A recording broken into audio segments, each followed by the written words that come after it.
Bienvenue dans le près de chez nous, au sommaire.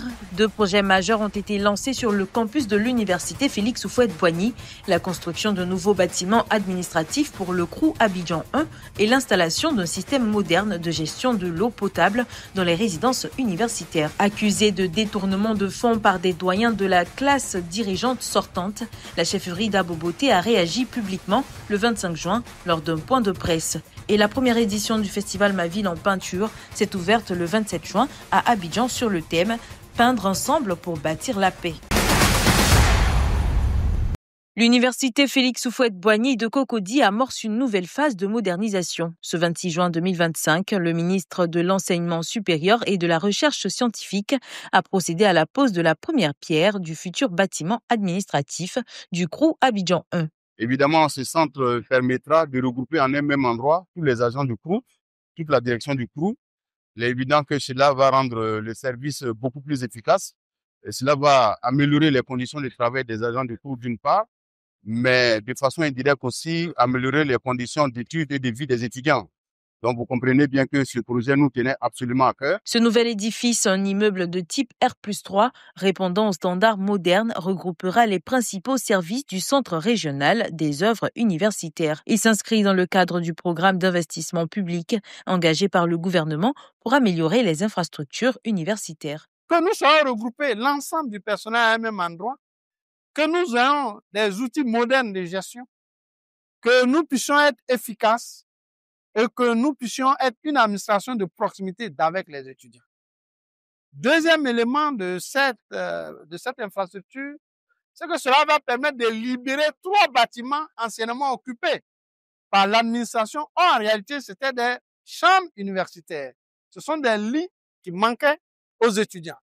Nous allons donc les libérer pour que cela puisse accroître la disponibilité en matière de lits pour les étudiants.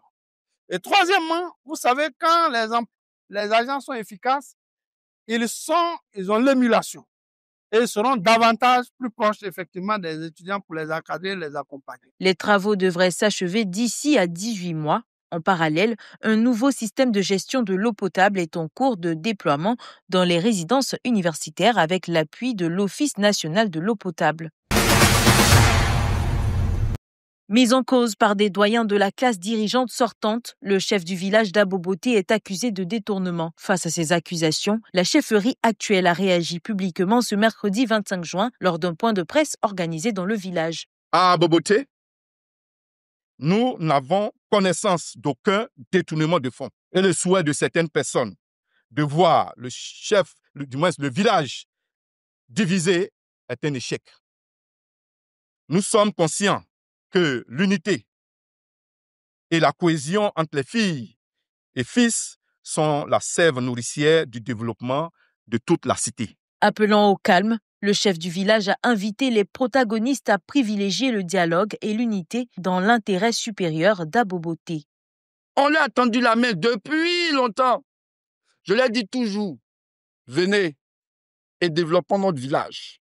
Venez et développons notre village. Venez, on va développer notre village. Mais ils ont préféré m'envoyer à la police économique. Mais on est toujours là et on les attend pour qu'ils viennent à la table de discussion. Reste à savoir si l'appel au dialogue lancé par la chefferie permettra d'apaiser les tensions et de ramener la sérénité à Aboboté.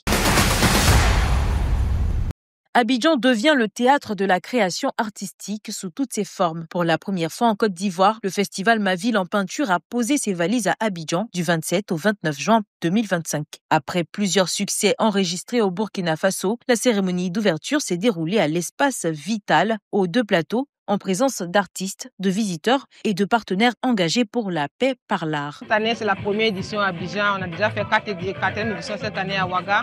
Et j'ai décidé de faire une première édition à Abidjan parce que je me dis que Abidjan, c'est la plaque tournante de la culture africaine. Et on compte le faire dans plusieurs pays africains. Et j'ai décidé qu'on fera une première édition à Abidjan. Le thème, c'est peindre ensemble, bâtir la paix. C'est amener les gens à faire une œuvre commune et s'exprimer à travers la peinture. Un artiste, souvent, est confiné dans son atelier. Il travaille, il a sa vision personnelle, il a son regard propre. Mais quand l'artiste décide de sortir de son atelier, d'abandonner ses créations pour offrir son énergie aux autres, c'est un acte qu'il faut saluer avec les mots les mieux sentis. Ce rendez-vous artistique invite à la réconciliation et à l'expression libre, faisant d'Abidjan une véritable galerie à ciel ouvert où se croisent professionnels, jeunes talents et amateurs passionnés. À Yamoussoukro, les étudiants de l'école spéciale du bâtiment et des travaux publics prennent leur destin en main. Réunis autour du thème exploitation minière, BTP, employabilité et opportunités, ils ont participé à une conférence inédite aux côtés d'experts du secteur pour échanger sur les perspectives professionnelles qui s'offrent à eux. Ce sont des conseils et des opportunités de stage après le BTS. Parce que nous sommes tous conscients qu'après l'obtention de notre BTS, nous devons faire un stage de validation. Raison pour laquelle j'ai voulu y associer des entreprises à cette cérémonie. Là, après notre BTS, nous pourrons avoir facilement des stages. Les discussions ont permis d'aborder les réalités du terrain, les compétences recherchées par les entreprises et les filières les plus prometteuses pour une insertion réussie. Donc c'est pour eux une occasion de rencontrer les professionnels dans ce domaine, partager les expériences, acquérir certaines formations, on va dire, sur la pratique du métier. Donc pour moi, c'est une très belle initiative et je souhaite que cela se poursuive les années prochaines. Entre inspiration et préparation, cette initiative pourrait marquer un tournant pour ces jeunes résolument engagés à jouer un rôle dans les secteurs stratégiques de l'économie ivoirienne. C'est la fin de ce Près de chez nous. Merci de l'avoir suivi. L'information continue sur cette info et sur cetteinfo.ci.